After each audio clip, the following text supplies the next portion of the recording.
Muito boa tarde, tudo bem com vocês? Amigas e amigos, o Oração Ação retornando ao nosso cantinho,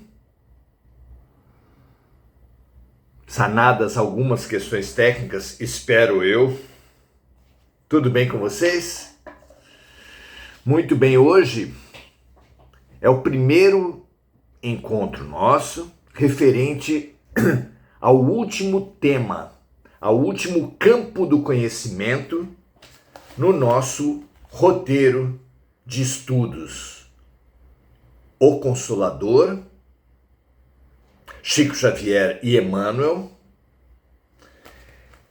livro que passa em revista todo o conhecimento humano, pelo menos abrangendo os três aspectos, diversas ciências, diversos aspectos da ciência, diversos aspectos da filosofia e agora diversos aspectos da religião. Passa em revista todo esse conhecimento à luz do ponto de vista espiritual. Um convite fabuloso. Indico mesmo a leitura do livro, o estudo do livro. Tomem esse nosso espaço como um estímulo apenas. Merece uma boa visita, uma boa leitura e um bom estudo. Fica a dica. Hoje, então, estamos na terceira parte do livro, que tem por tema a religião, e a questão é de número 260, começando socraticamente pelo conceito. Por que socraticamente? Porque Sócrates desenvolveu uma maneira de abordar temas, de refletir sobre temas, que começa sempre pelo conceito. O que se entende? Se você está discutindo saúde, o que se entende por saúde? Se você está discutindo religião, o que se entende por religião? Aqui, a pergunta é feita estrategicamente à luz da ciência e à luz da filosofia. Vamos ver? A pergunta é muito interessante, a resposta é curta e a reflexão é fundamental. Sejam todas e todos muito bem-vindos a essa última etapa dos nossos encontros, uma etapa sem dúvida muito interessante que levará todos nós a reflexões igualmente importantes como foram as duas etapas anteriores. Compartilhe, chame amigos, é realmente uma oportunidade única. Questão 260 diz assim: em face da ciência e da filosofia, como interpretar a religião nas atividades da vida? E a resposta vem assim: religião é o sentimento divino, cujas exteriorizações são sempre o amor, nas expressões mais sublimes. Note-se aqui que Emmanuel optou por não abordar a religião nos seus aspectos dogmáticos, institucionais e hierárquicos. Não é a instituição religiosa que ele está falando aqui, é o campo religioso, a área religiosa. Que papel a religiosidade ocupa na geração do conhecimento, ocupa em nossas vidas? E aqui ele responde que a religião ocupa o espaço do sentimento. Religião é o sentimento divino, cujas exteriorizações são sempre o amor. Quem conhece minimamente história em geral e história das religiões especificamente, e sabe das barbaridades que foram feitas em nome das religiões. No cristianismo, a Inquisição, as cruzadas, as caças às bruxas, queimar livros, a noite de São Bartolomeu, há passagens terríveis feitas em nome de Jesus, abomináveis. Sacerdotes abençoando tanques, navios de guerra, canhões. A instituição cristã legitimando a escravidão negra. Foram inúmeras as passagens tenebrosas feitas em nome do Cristo, e também precisamos reconhecer, há passagens tenebrosas em diversas religiões. Jihades islâmicas feitas em nome do profeta Maomé, guerras santas, assassinatos, bombas, atentados. E a tragédia dos nossos tempos, que não é só dos nossos tempos, é de todos os tempos, mas que atinge-nos especialmente, talvez pela divulgação muito maior do que nunca se teve, a tragédia do abuso da religião, prevista por Jesus nos falsos cristos e falsos profetas, que ele previu para o fim dos tempos, e que se expressa pelo uso econômico do espaço religioso, pelo uso político-eleitoral do espaço religioso e pelo uso sexual que algumas lideranças religiosas em diversas denominações, em diversos campos, como padres, pastores, médiuns, pais de santo, promoveram em práticas abomináveis. É tão abominável o uso do sagrado para legitimar barbaridades humanas, que o próprio Jesus disse que o único pecado que não tem perdão é aquele cometido contra o Espírito Santo. Que nós, particularmente, não interpretamos no sentido definitivo. Seria um erro que nunca seria perdoado por Deus. Não achamos possível haver um erro que jamais seria perdoado por Deus. Seria o retorno dos castigos eternos do inferno. Nós entendemos que quando Jesus diz isso, que os erros cometidos em nome do Espírito Santo, os erros, na nossa interpretação, os erros religiosos, não terem perdão, quer dizer apenas que esse é o tipo de erro, ou esse é o único erro cujos criminosos, cujos agentes não poderão se recuperar ainda no contexto da transição planetária. Inúmeros errados. Veja a multidão de crimes humanos. Todas poderão se arrepender, se reprogramar, reparar seus erros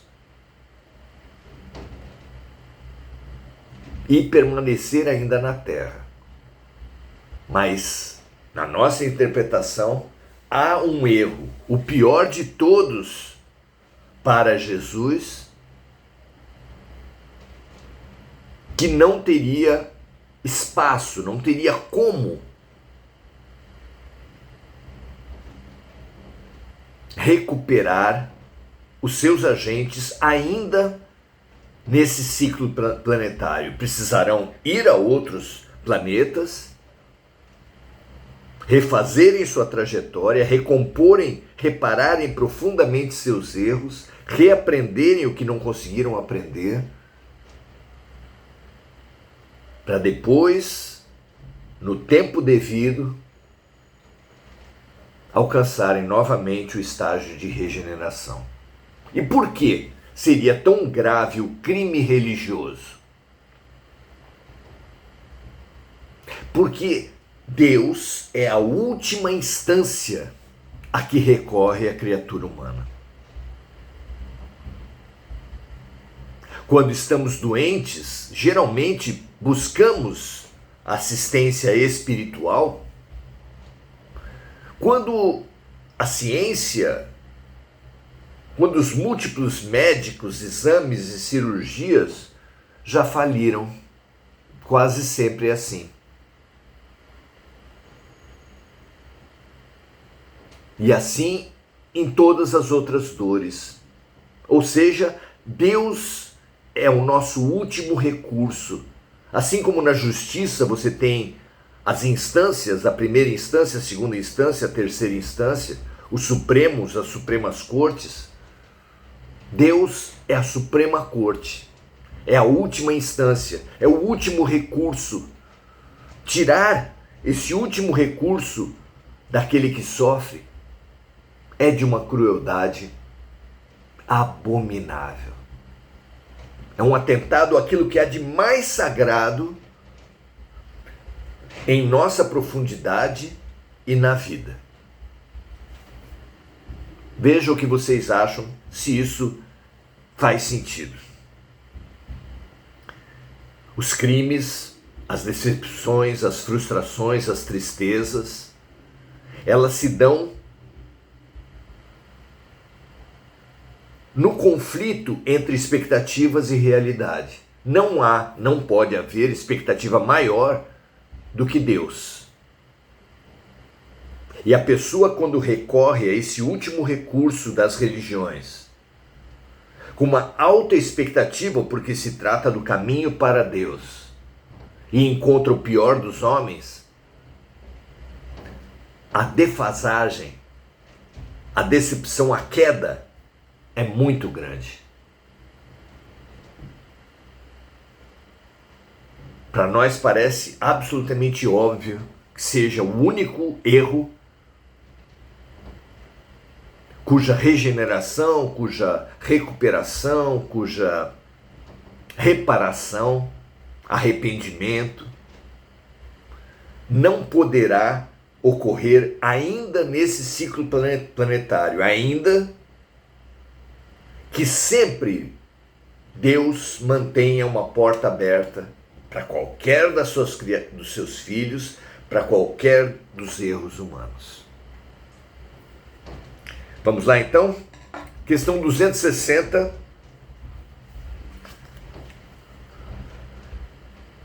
Onde se fala do conceito da religião e Emmanuel começa com essa frase: religião é o sentimento divino cujas exteriorizações são sempre o amor.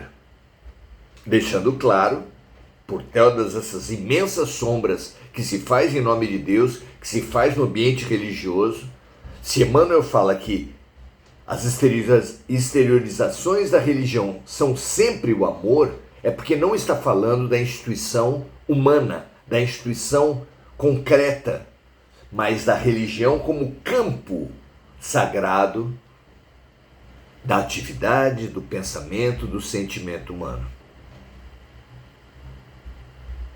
Então a religião é o sentimento divino, cujas exteriorizações são sempre o amor, nas expressões mais sublimes. E continua dizendo: enquanto a ciência e a filosofia operam o trabalho da experimentação, mais a ciência, e do raciocínio, mais a filosofia, a religião edifica e ilumina os sentimentos.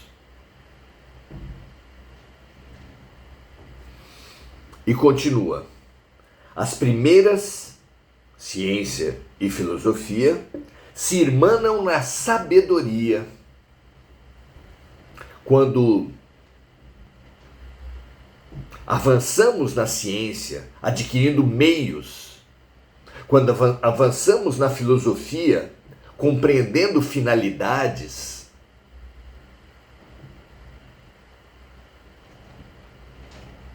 as duas áreas do conhecimento juntas nos propiciam a sabedoria, fabulosa ferramenta. Que lindo o estágio do sábio, não é? A segunda, a religião, personifica o amor. Sabedoria e amor. E aí, Emmanuel usa a fabulosa imagem que nós já tínhamos citado em outros momentos desse livro. Sabedoria e amor, as duas asas divinas com que a alma humana penetrará um dia nos pórticos sagrados da espiritualidade. Asas. Considerar sabedoria, síntese da filosofia e da religião e da ciência bem trilhadas. Considerar o amor, a síntese da religião bem vivida. E considerar amor e sabedoria as duas asas através das quais nós nos elevaremos ao reino dos céus, nos elevaremos aos pórticos sagrados da espiritualidade. É uma imagem muito bonita porque asa é um equipamento maravilhoso, um projeto impressionante que possibilita às aves voarem e aos morcegos e aos insetos e aos peixes voadores, mas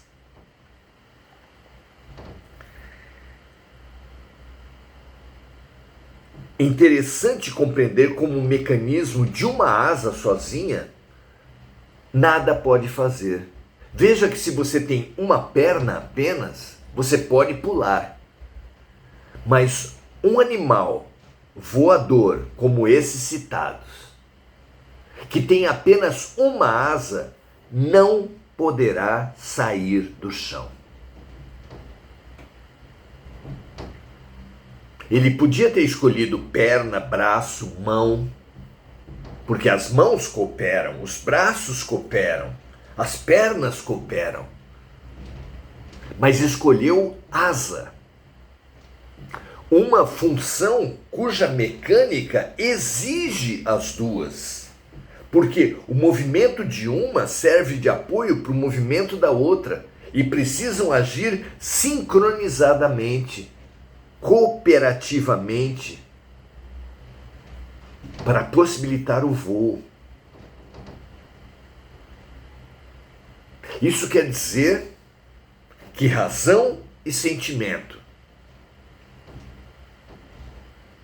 isso quer dizer que sabedoria e amor não podem prescindir um do outro. Isso quer dizer que é quase redundância falar em fé raciocinada, porque nenhum caminho religioso será realmente religião se não se alicerçar na razão também. Toda religião, todo caminho da fé, todo caminho do amor precisa também se apoiar num movimento sincrônico forte com o da sabedoria. São indispensáveis um campo ao outro.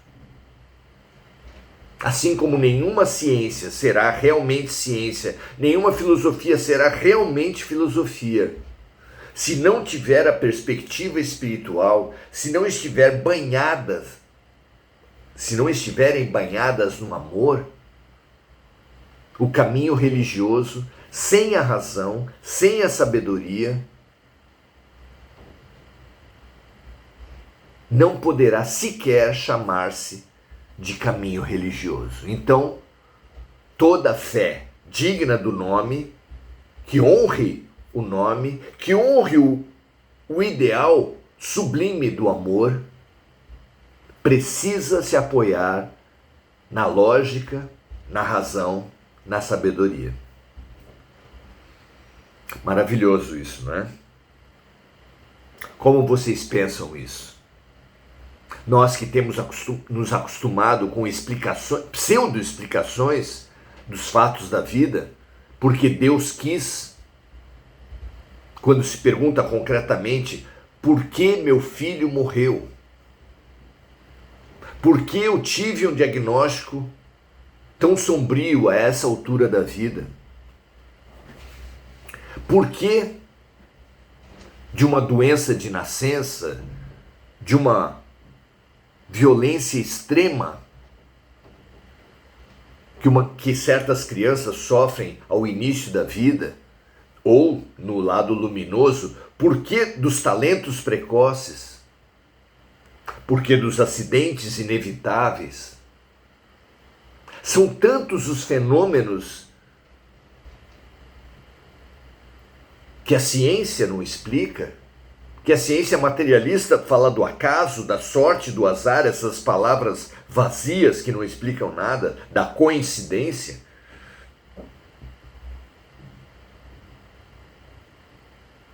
Que nós precisamos resgatar, reconciliar, reunir esses dois princípios, sabedoria e amor, razão e fé,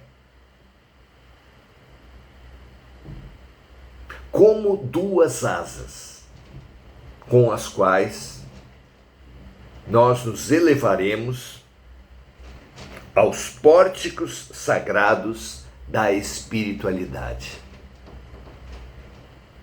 ao reino dos céus. Se o céu é o pano de fundo de todo aquele que voa, o reino dos céus é a perspectiva de todo aquele que se eleva.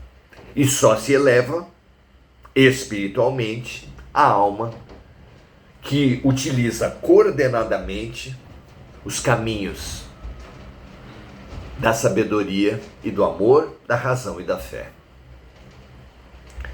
É a reflexão que nós oferecemos aos amigos. Vejamos agora os comentários que os amigos trazem para nós. Vera Lúcia, Adelaide Dias, Marco Aurélio Trindade, Rosângela Hautmann, André Salvatore, Enir Cajazeira e Andréa Santos e Diana Costa saúdam-se todos mutuamente como bons colegas de um grupo de estudo. Enir Cajazeira aproveita a oportunidade para lembrar da nossa amiga Mônica Silva, para que a luz gerada aqui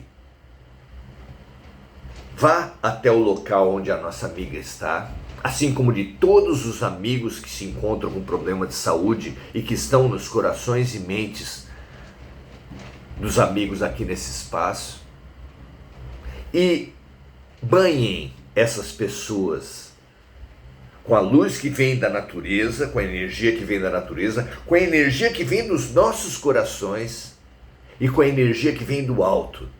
3 energias que se irmanam e que são capazes de, pelo menos, aliviar as dores dos nossos queridos. Que assim seja, graças a Deus. E assim nós encerramos nosso momento de hoje e amanhã continuaremos os temas mais importantes da religião, respondidos por um instrutor espiritual do quilate, do guia espiritual de Chico Xavier, Emmanuel. Venha conosco, compartilhe esse espaço, chame os amigos. É uma nova etapa importantíssima do nosso grupo Oração Ação. Um grande abraço a todos e até amanhã.